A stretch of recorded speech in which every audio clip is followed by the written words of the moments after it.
Exposés, partagés, likés, les corps des influenceurs inondent le réseau jusqu'à saturation et imposent un nouveau modèle copié à des millions d'exemplaires. La quête de validation numérique nourrit un concours de beauté et de popularité permanent, arbitré par 2 milliards de jurés.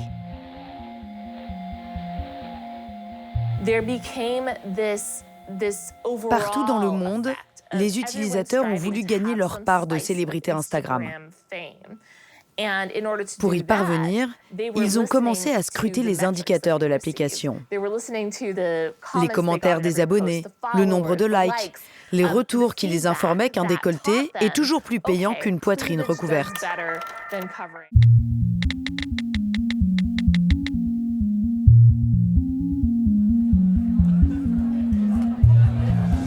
Chaque mois, nous sommes 2 milliards à nous connecter sur le même réseau social, Instagram. Nous y partageons 100 millions de photos et de vidéos quotidiennement. C'est une application qui a transformé notre économie, notre relation à la célébrité, nos médias, le monde de la mode, de la beauté, ce que nous faisons en ligne et dans la vie.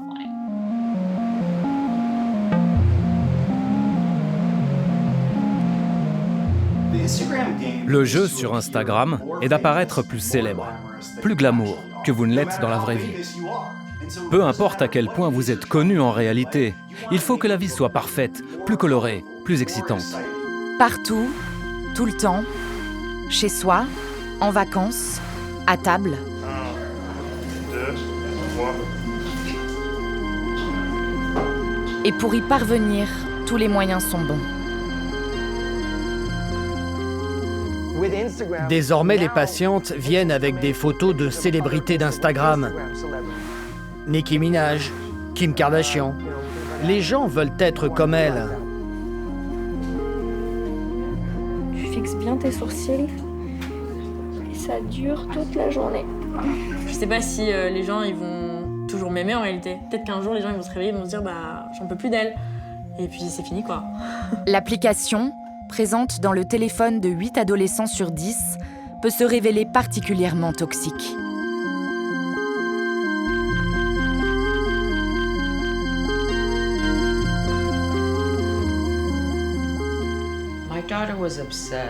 Ma fille était obsédée par Instagram.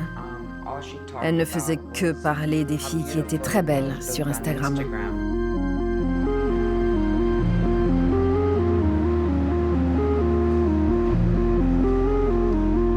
Les dirigeants de l'entreprise savent comment rendre Facebook et Instagram plus sûrs, mais ils ne feront rien parce qu'ils placent leurs profits astronomiques au-dessus des utilisateurs. Instagram, l'application la plus téléchargée au monde, révolutionne la communication, standardise nos goûts et reformate nos vies pour son plus grand profit.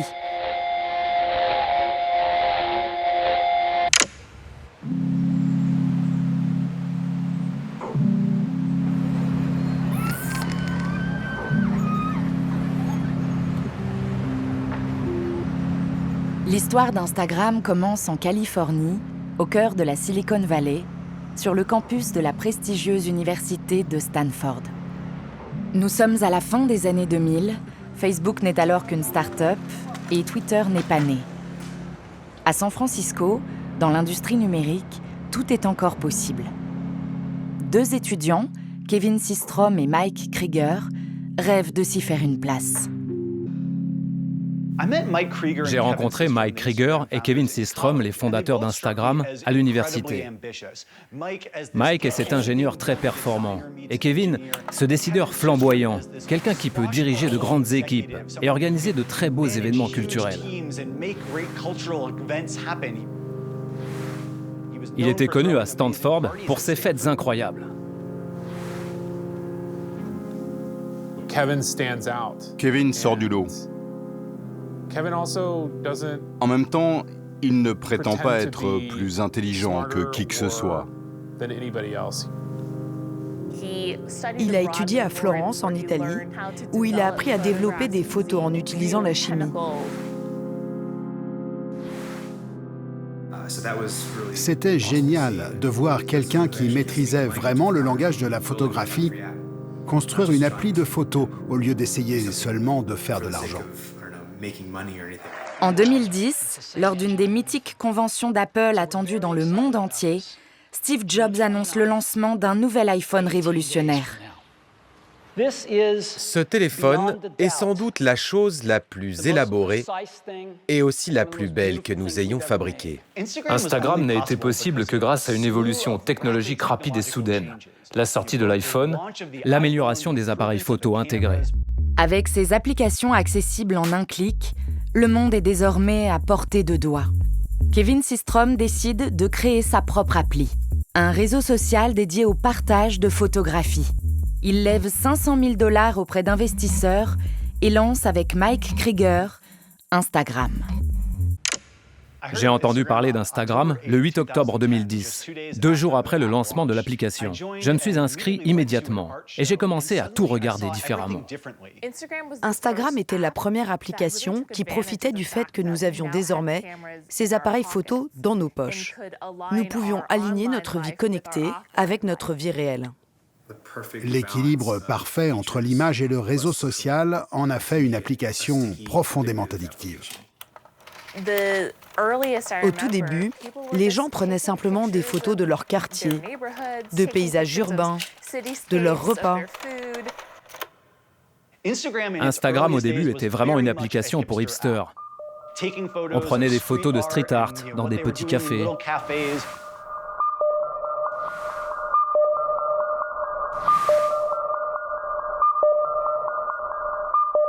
Quand les gens ont rejoint Instagram, ils ont découvert un produit vraiment très cool. Ils ont vu ce que les autres postaient et ont voulu faire partie de cette tribu branchée.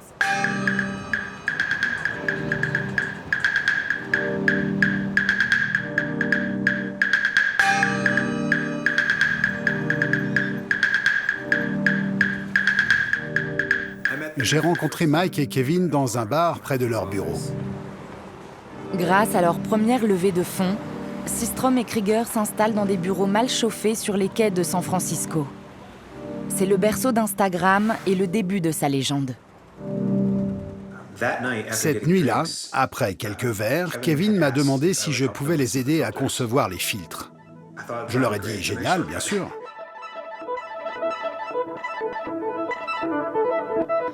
La recette, le secret de fabrique d'Instagram, ce sont les filtres, intégrés à l'application, qui subliment le moindre cliché et donnent aux photos carrées ses couleurs délavées, reconnaissables au premier coup d'œil.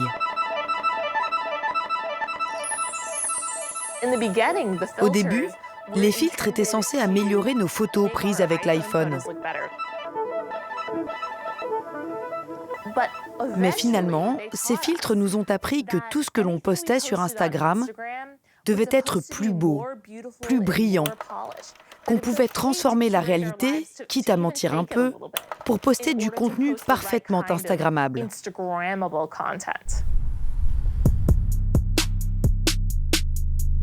Le succès immédiat de la plateforme dépasse les espérances de ses créateurs. 3 mois après son lancement, Instagram compte déjà 1 million d'abonnés. Rapidement, les célébrités investissent le réseau qui détrône les pages People des magazines. Les sœurs Kardashian abandonnent la télé-réalité dont elles étaient les reines et deviennent les premières icônes d'Instagram. Sous la houlette de leur mère, Kris Jenner, elles deviendront milliardaires. J'ai parlé avec Kris Jenner, qui est la mère et la manager des Kardashian. Elle m'a dit qu'au début, beaucoup de célébrités de premier rang n'étaient pas intéressées par l'application. Elle pensait que si elles postaient des choses privées sur Instagram, cela nuirait à leur célébrité, parce que cela dévoilerait tout le mystère. Mais ce que Kris Jenner a compris, c'est que plus vous partagez votre vie privée, plus votre communauté se sent proche de vous.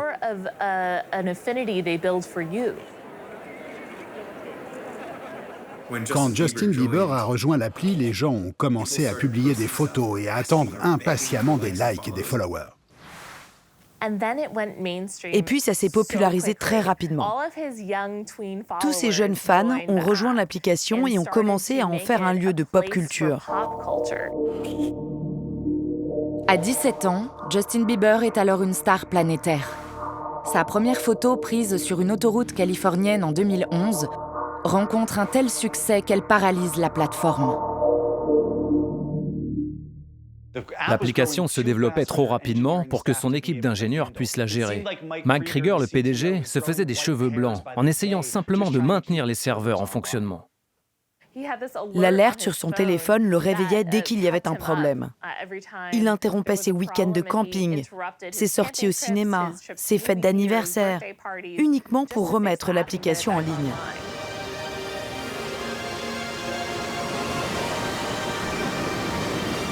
Gratuite, l'application connaît une croissance fulgurante. Moins d'un an après son lancement, Instagram compte 10 millions d'utilisateurs pour seulement 8 salariés. Bien qu'elle ne dégage aucun bénéfice, la start-up, dernière pépite en date de la Silicon Valley, est convoitée par les nouveaux géants du numérique. Ils venaient juste d'emménager dans un nouveau local, peut-être un mois ou deux auparavant, les bureaux de South Park. Pendant toute notre conversation, son téléphone vibrait parce qu'il recevait tellement de notifications. C'était le chaos permanent.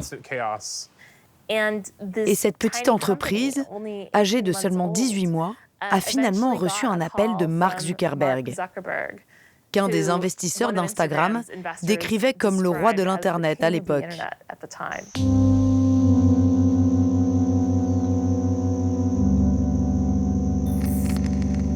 Facebook, riche d'1 milliard d'utilisateurs, 100 fois plus qu'Instagram, pèse alors 100 milliards de dollars.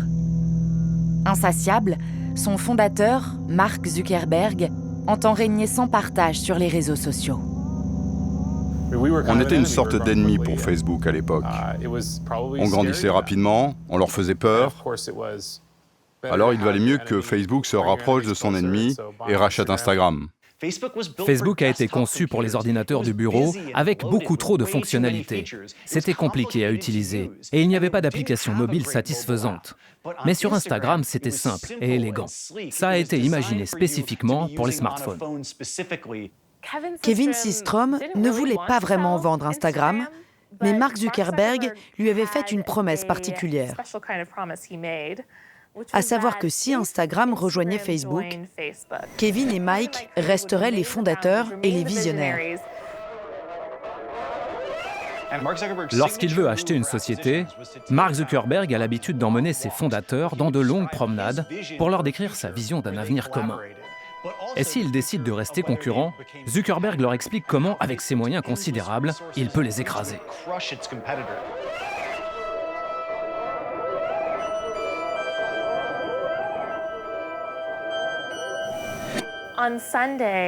Le dimanche, Kevin Systrom a signé la vente de son application pour 1 milliard de dollars. Pour tous les médias, il s'agissait d'une dépense totalement insensée. This is the CBS Evening News with Scott Pelley. Instagram est devenu l'outil le plus populaire pour partager nos photos. L'application qui compte des millions d'utilisateurs a été absorbée hier par Facebook pour 1 milliard de dollars. L'idée que cette application, avec seulement 25 millions d'utilisateurs, aucun chiffre d'affaires à proprement parler et 13 employés, puisse valoir 1 milliard de dollars, était tout simplement inimaginable pour les acteurs du marché de la tech. Mark Zuckerberg voyait à quel point les gens tombaient amoureux d'Instagram. Il savait qu'on allait basculer du texte à l'image et qu'Instagram serait le moteur de ce changement.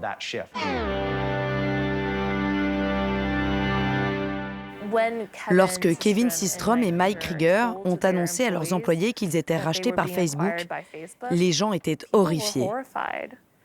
Le produit Facebook n'avait rien à voir avec le produit Instagram. Il y avait trop de monde, c'était plein de notifications et dans certains cas, un danger pour les données personnelles. Quand j'ai appris que Facebook avait acquis Instagram, j'emmenais mon linge à la laverie. Heureusement, j'avais mon ordinateur avec moi. J'ai couru jusqu'au café le plus proche et j'ai commencé à écrire le plus vite possible. 4 minutes plus tard, mon article sur l'acquisition était publié.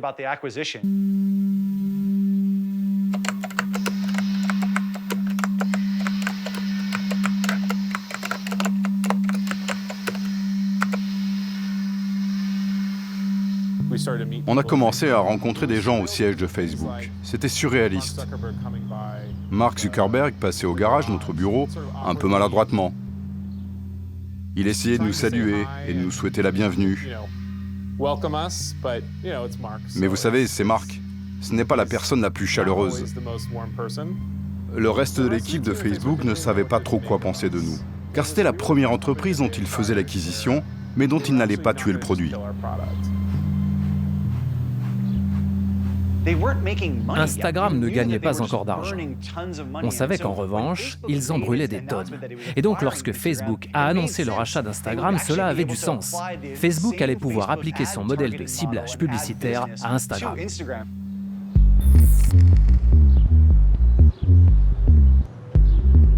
18 mois après son acquisition par Facebook, le jour où le réseau franchit les 150 millions d'utilisateurs, Mark Zuckerberg impose la publicité sur Instagram pour rentabiliser son achat.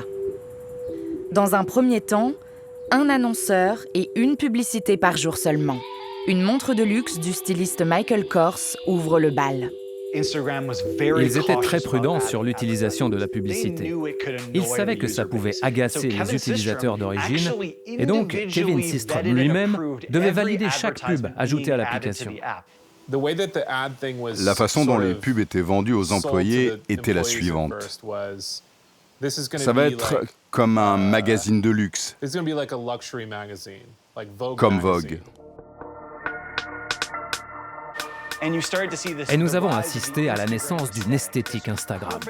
Des photos parfaitement produites, comme dans une campagne publicitaire professionnelle.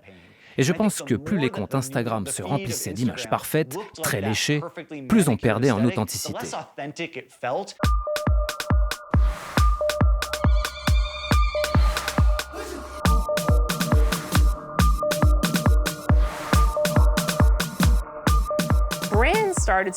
Très vite, les marques ont compris qu'en plus des publicités classiques, elles pouvaient désormais aller voir telle personne qui a beaucoup d'abonnés et lui demander de parler de leurs produits. C'est comme ça qu'est né le marketing d'influence. À partir de ce moment-là, il y a eu de plus en plus de propositions de partenariats. Les gens se battaient pour y arriver. Le marketing d'influence et les annonceurs sont arrivés sur Instagram. Les gens étaient payés pour placer des produits, pour parler de telle ou telle marque, d'un hôtel où ils avaient séjourné ou d'un restaurant.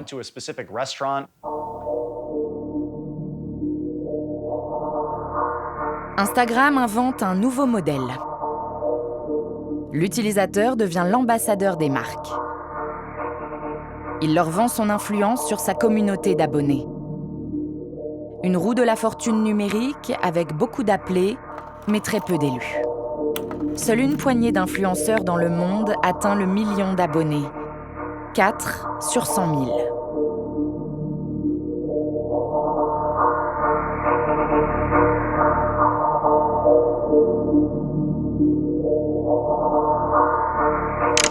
Pour le marché des influenceurs, il est découpé en énormément de niveaux selon leur degré d'influence. Typiquement, on va avoir les énormes influenceurs qui sont pour la plupart du temps des célébrités qui, eux, font avoir jusqu'à plusieurs dizaines de millions d'abonnés à leur compte.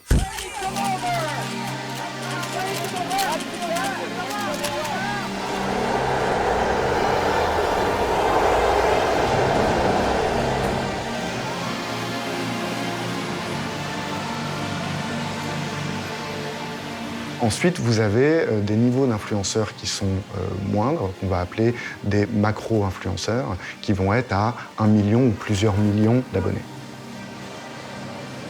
Ensuite, vous allez avoir les micro-influenceurs, entre 10 000 et 100 000 abonnés. Ça va être autour de 1 000, 2 000, parfois 5 000 euros. Et après, vous allez avoir les nano-influenceurs qui peuvent même descendre jusqu'à moins de 1000 abonnés. Et qui, eux, vont être payés en nature, avec des produits, des services, des goodies, parfois même juste des codes promo. Tous ces gens-là, mais même un influenceur qui va faire quelques contrats, ne peut pas vivre. La plupart ont un métier à côté.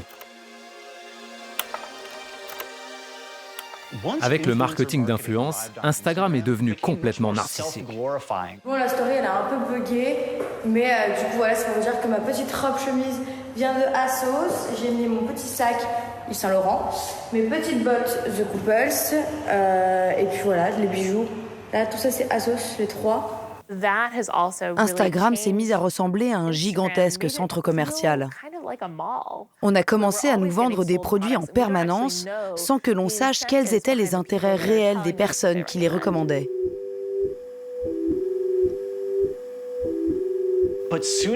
Très vite, Instagram augmente le volume de publicité sur l'application. De plus en plus de contenu trash et de mauvaise qualité apparaît.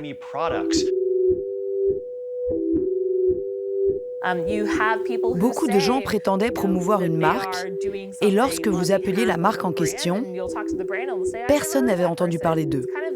C'était le Far West. Il n'y avait aucun contrôle.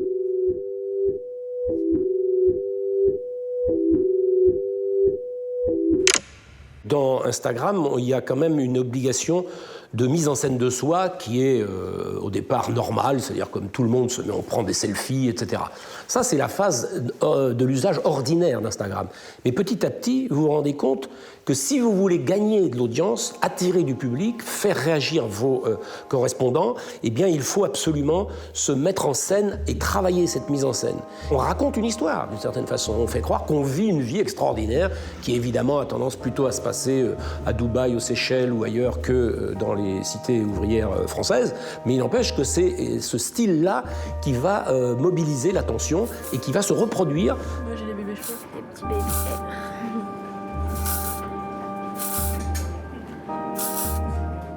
Âgés d'à peine 20 ans, certains influenceurs se voient propulsés à la tête de collections de prêt-à-porter éphémères.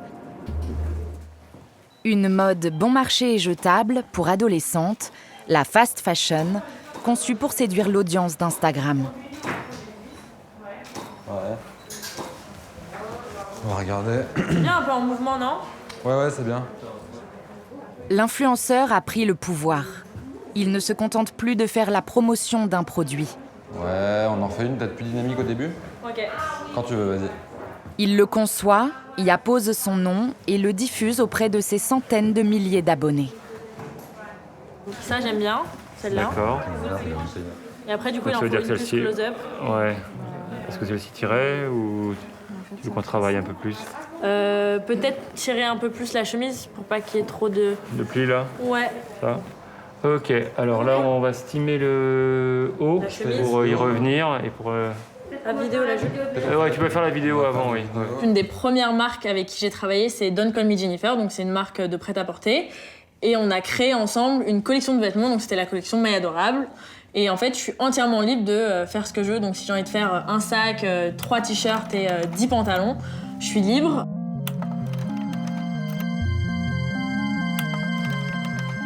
Le développement de produits spécifiques, c'est un moyen pour les influenceuses de générer des royalties, de générer des revenus. Elles auraient tort de s'en priver si les marques payent. Maintenant, encore une fois, on est à la quintessence du produit jetable, du produit qui va faire un buzz à un moment donné et qui va être remplacé par une autre collaboration d'une autre influenceuse ou d'un autre influenceur avec une autre marque. Exposés, partagés, likés, les corps des influenceurs inondent le réseau jusqu'à saturation et imposent un nouveau modèle copié à des millions d'exemplaires. La quête de validation numérique nourrit un concours de beauté et de popularité permanent, arbitré par 2 milliards de jurés.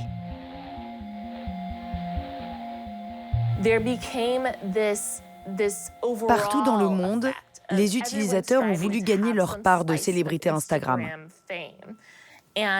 Pour y parvenir, ils ont commencé à scruter les indicateurs de l'application. Les commentaires des abonnés, le nombre de likes, les retours qui les informaient qu'un décolleté est toujours plus payant qu'une poitrine recouverte.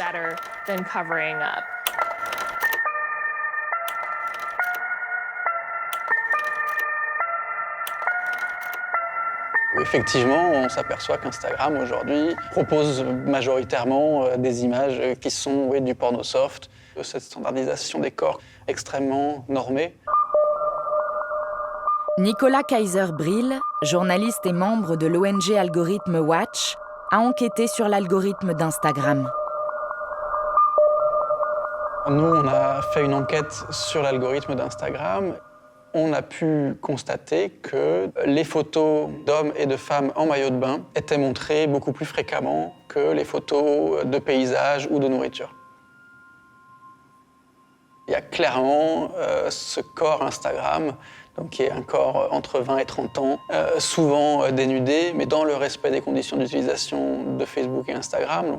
Pour les femmes, de ne pas montrer les tétons. Par contre, tout le reste est autorisé et, d'après nos recherches, encouragé. Donc, il y a très clairement un gros problème de misogynie chez Zuckerberg. Et par ailleurs, dans tout l'univers des ingénieurs qui créent et entretiennent les algorithmes d'Instagram et Facebook, il y a là encore une misogynie qui est très bien étudiée par les chercheurs.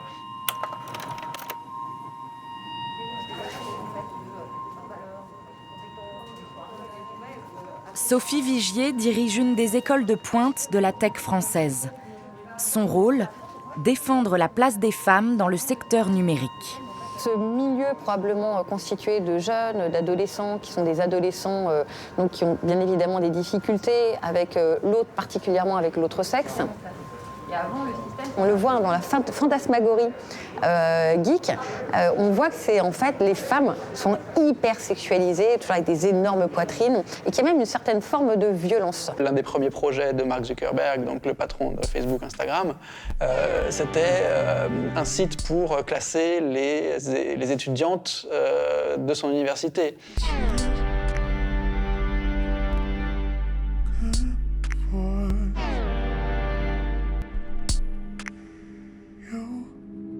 Le fait qu'il n'y ait qu'une, on va dire, qu'il n'y ait qu'une partie de l'humanité, là en l'occurrence des hommes, blancs, cisgenres, CSP++, qui pensent les outils, ça amène évidemment des biais.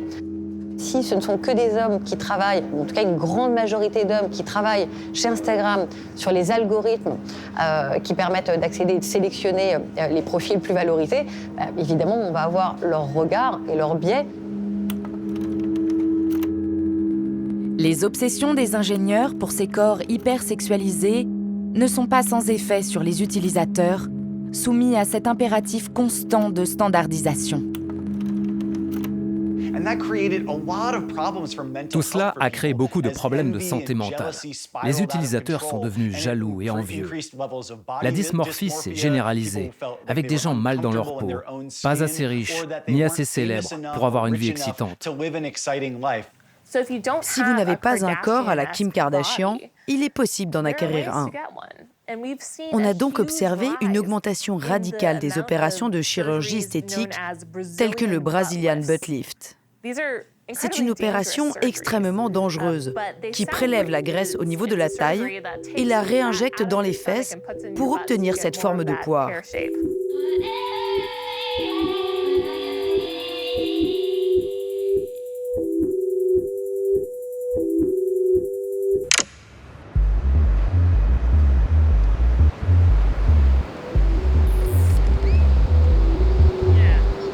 Miami semble avoir été conçue pour Instagram, une ville dédiée au culte du corps, capitale mondiale de la chirurgie esthétique. 20 000 femmes viennent s'y offrir un Brazilian butt lift chaque année. Un pactole de 100 millions de dollars pour les cliniques de la ville. Qu'est-ce qu'on a aujourd'hui, Val ? Aujourd'hui, on a un lifting des seins suivi d'un Brazilian butt lift une liposuction du ventre, des implants mammaires, une liposuction de la partie arrière des cuisses et enfin une augmentation mammaire. Ça va être une journée magnifique.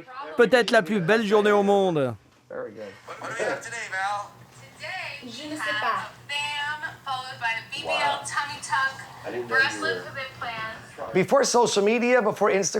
Avant les réseaux sociaux, avant Instagram, je n'étais qu'un simple père de famille qui travaillait dur dans la chirurgie. J'étais un peu connu à Miami et dans les environs en Floride du Sud. Instagram a propulsé mon cabinet, ma marque, ma notoriété jusqu'à atteindre un public mondial. Aujourd'hui, partout dans le monde, je dis bien partout dans le monde, les gens m'arrêtent en me disant « Vous êtes le docteur Miami ?» Génial, t'es le meilleur, merci. De rien. L'opération la plus demandée est le Brazilian Butt Lift. On prend la graisse dont vous ne voulez pas à l'arrière et on la réinjecte pour redessiner les fesses. Bienvenue à nouveau dans le bloc opératoire. Mardi, magnifique, nous allons faire une lipo, des Brazilian Butt Lift. Venez voir comment je vais transformer ces magnifiques corps de femmes. Désormais, les patientes viennent avec des photos de célébrités d'Instagram. Nicki Minaj, Kim Kardashian. Elles sont très célèbres sur Instagram car elles ont sculpté leur corps à la salle de sport. Et les gens veulent leur ressembler. S'offrir le postérieur de Kim Kardashian sous le scalpel du docteur Miami est facturé 13 000 $. 2 journalistes ont enquêté sur une série de morts suspectes dans les cliniques de la région. Sur Instagram, de nombreux chirurgiens peu scrupuleux proposent des opérations à prix cassé.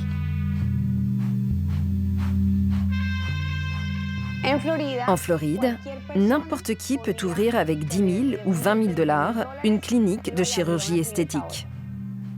Personne n'a besoin d'un permis spécial. Personne n'a non plus besoin d'être chirurgien, ni même d'une licence d'entrepreneur.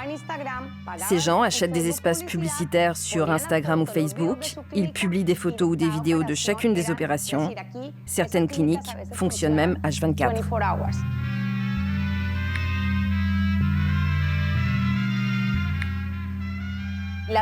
L'Association des chirurgiens esthétiques des États-Unis a déterminé que le lifting des fesses est 20 fois plus mortel que n'importe quelle autre intervention de chirurgie plastique.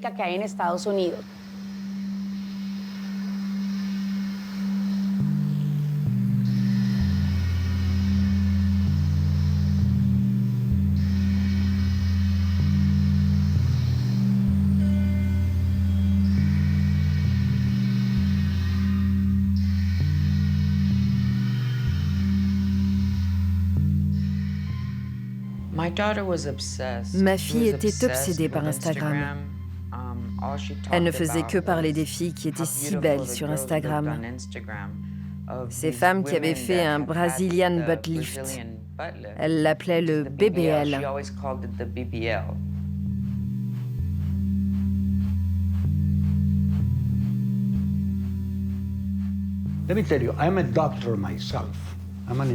Je suis moi-même médecin.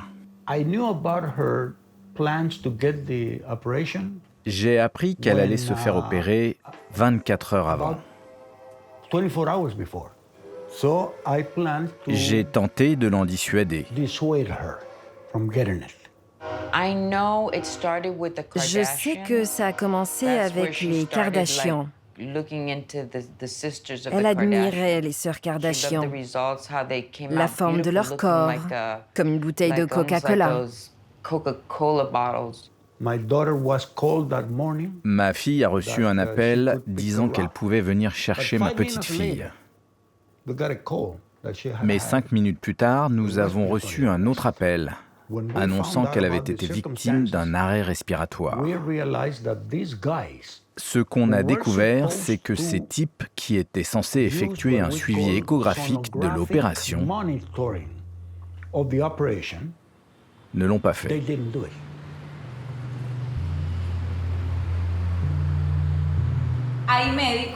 Il y a des médecins qui pratiquent ce type d'opération si dangereuse et si délicate. alors qu'ils ont uniquement suivi des cours le week-end. Un week-end, pour une procédure qui nécessite 6 à 8 ans d'études. Ce chirurgien devait prendre 3h30 pour opérer ma petite fille.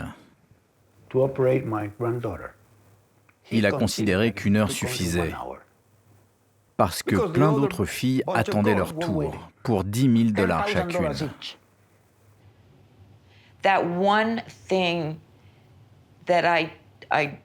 Je ne peux pas cautionner cette façon qu'ont ces femmes de s'exhiber.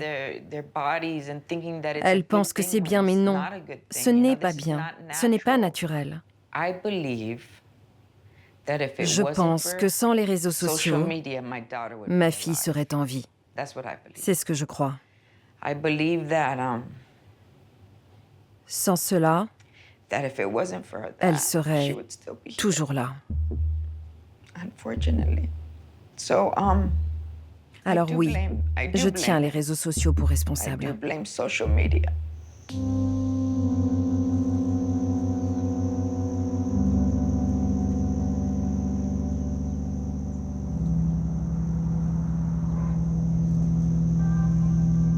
En 2018, Instagram franchit la barre du milliard d'utilisateurs et génère 8 milliards de dollars de revenus publicitaires, un tiers des recettes de Facebook. 8 ans après sa création, l'application hédoniste et arty conçue par Krieger et Systrom n'est qu'un lointain souvenir.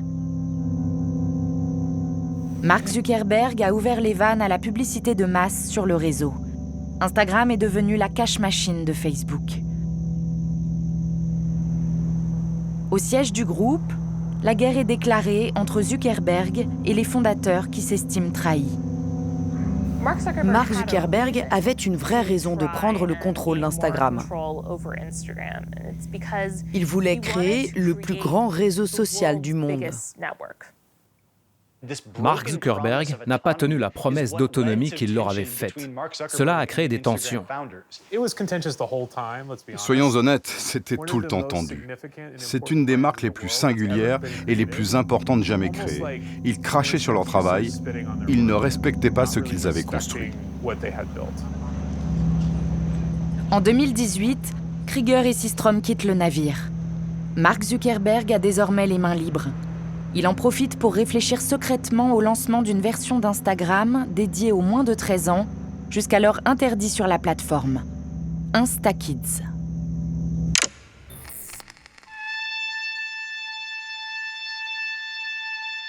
En octobre 2021, une lanceuse d'alerte, ancienne ingénieure de Facebook, relayée par le Wall Street Journal, révèle que le groupe a réalisé une étude sur la relation des adolescents à l'application, dont les résultats alarmants ont été sciemment dissimulés au public. Les adolescents reprochent à Instagram d'accroître leur niveau d'anxiété et de mal-être.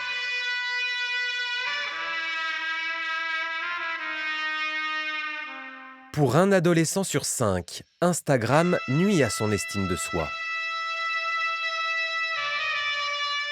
Un scandale mondial qui entache le réseau social, dont la représentante est interrogée par le Sénat américain. Cette étude est une véritable bombe. Une preuve incontestable et alarmante que Facebook est tout à fait conscient de son impact négatif sur les jeunes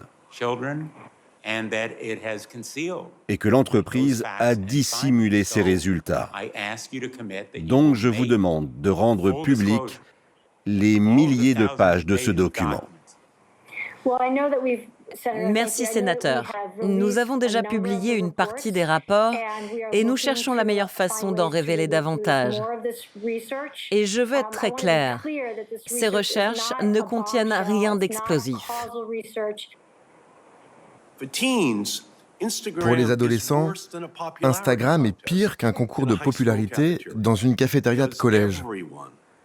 Parce que tout le monde peut voir immédiatement qui est le plus populaire et qui est le moins populaire. Pour les jeunes, Instagram est comme la première cigarette. Facebook opère tout simplement comme l'industrie du tabac. Ils poussent à la consommation alors qu'ils savent que c'est dangereux pour la santé des jeunes. Et ils le font dès le plus jeune âge pour faire de l'argent. Pur produit de la Silicon Valley, Frances Haugen, ancienne ingénieure modèle de Facebook, vient témoigner contre son ex-employeur.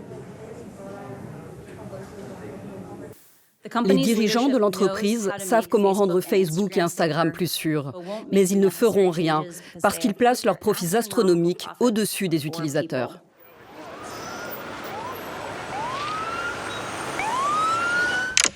Alors je pense qu'InstaKid est vraiment le degré ultime, si vous voulez, de l'immoralité. C'est-à-dire qu'on ne peut pas prétendre capter l'attention des plus petits de cette façon-là, quoi.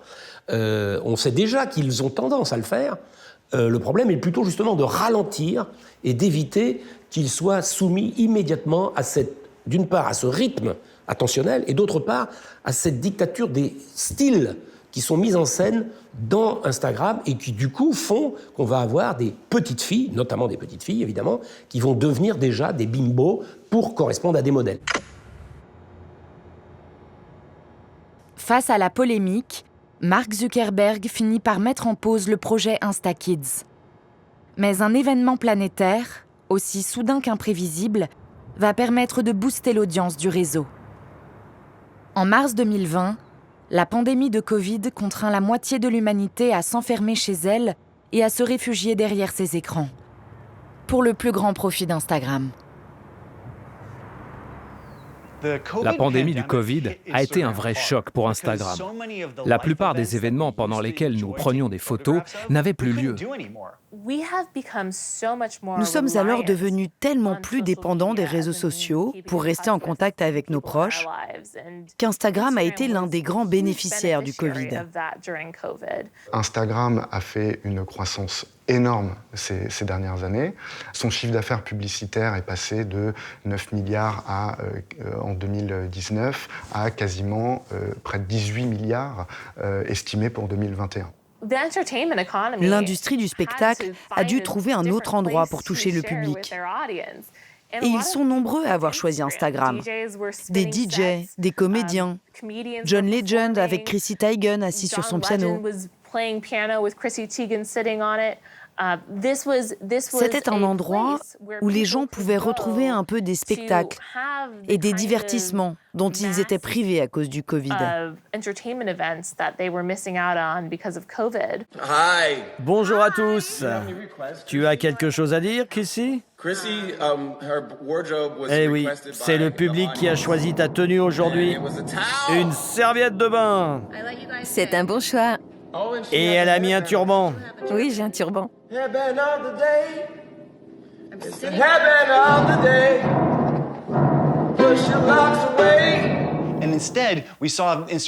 On a vu l'esthétique d'Instagram se transformer avec l'apparition de photos plus naturelles ou travaillées pour avoir l'air spontané. Bon dimanche à tous. Il est très tôt pour moi. J'ai pas mal tourné ces derniers jours. Je devrais encore être au lit. Mais bon. Après le Covid, nous nous sommes mis à partager davantage nos sentiments, nos émotions, nos épreuves personnelles sur l'application. Il ne faut pas perdre de vue que les réseaux sociaux en général, Instagram et tous les autres, ont été un formidable vecteur d'émancipation pour de très nombreuses personnes qui n'avaient pas de visibilité dans le monde d'avant Internet. Des minorités raciales, des minorités sexuelles. La gravité de la pandémie a mis en relief la vacuité d'Instagram devenue trop futile, trop mercantile, parfois obscène. Une mise à jour s'opère alors.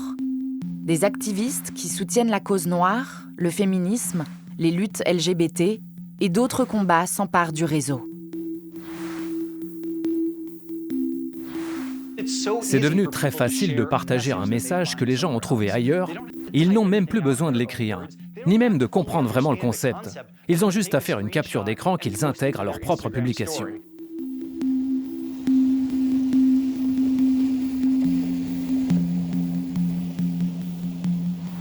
Chaque semaine à Manhattan, au cœur de Greenwich Village, à Stonewall, lieu historique de la lutte LGBT, des manifestants rendent hommage aux victimes noires, gays ou trans de violences policières. Nous, les personnes transgenres, nous devions rester cachés là où la société n'aurait pas à supporter notre immoralité. Nous risquions notre vie.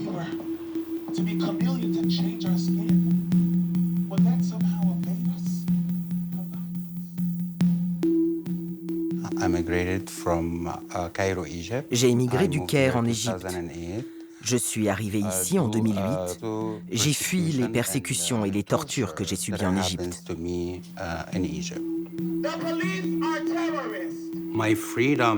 Pour moi, la liberté, c'était de ne plus me cacher. Et je me suis plongé dans le monde de la nuit, de la fête. Je faisais des performances. Et tout ça me détournait de ce qui avait une réelle importance. Et quand le Covid a frappé, le monde entier s'est retrouvé sur Instagram. Et moi, tous les jours, j'entendais parler de meurtres de personnes trans. Puis, il y a eu le meurtre de George Floyd. Ces images m'ont bouleversé.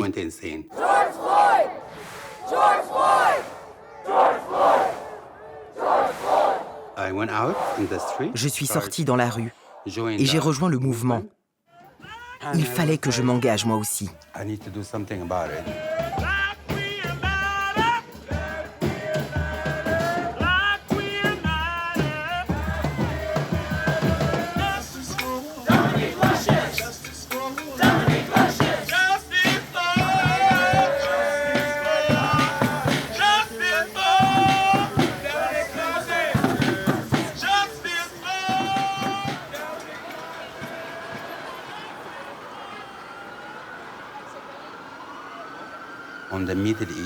Au Moyen-Orient, il est impossible d'être transgenre, de sortir dans la rue et d'être soi-même. Le seul réseau social qu'ils ont, c'est Instagram. Et le seul moyen de communiquer avec moi, c'est Instagram.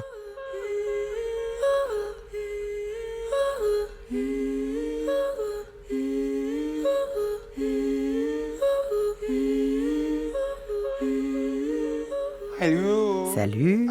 Bonjour. Salut mon bébé, tu vas bien? Ça va bien.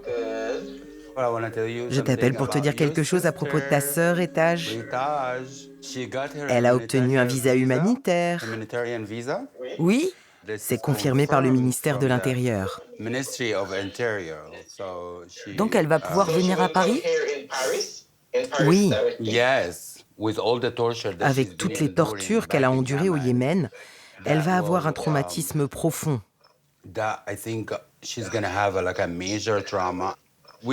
On va s'assurer qu'elle soit bien à Paris, près de toi. Tu pourras prendre soin d'elle. Rétage a besoin d'être entourée. Quelqu'un m'a contacté d'Arabie Saoudite pour me parler d'une fille qui s'appelle Rétage.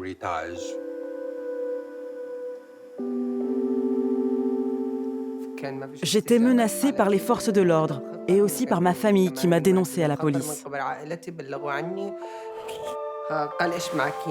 Ce jour-là, j'avais sauvegardé sur mon téléphone portable des photos de moi maquillée et bien habillée.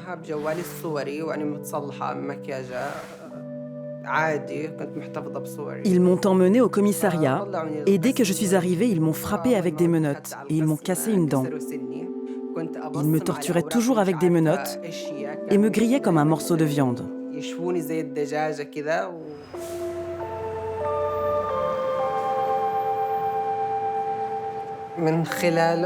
C'est grâce à Instagram que j'ai trouvé Iman. C'était notre seul moyen de communiquer. À travers Instagram, ma vie a commencé à s'intégrer à celle d'Iman. Ils vont te poser la question suivante. Quelle est la dernière ville où tu as habité avant de quitter le Yémen?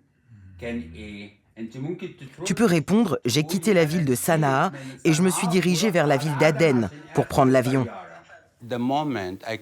À partir du moment où nous sommes entrés en contact, j'ai pu la faire sortir du Yémen et la faire venir dans un pays sûr.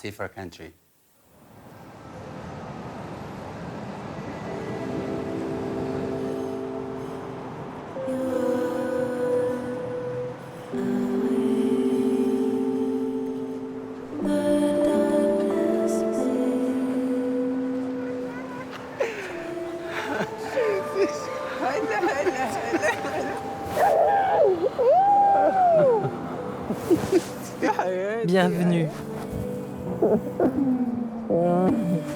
Ma chère, regarde-toi. Tu vois, ça fait combien de temps qu'on parlait sur Instagram? Peut-être un an? On n'avait jamais imaginé se rencontrer en face à face un jour. Non, jamais. À notre époque, tout est possible. Rien n'est figé.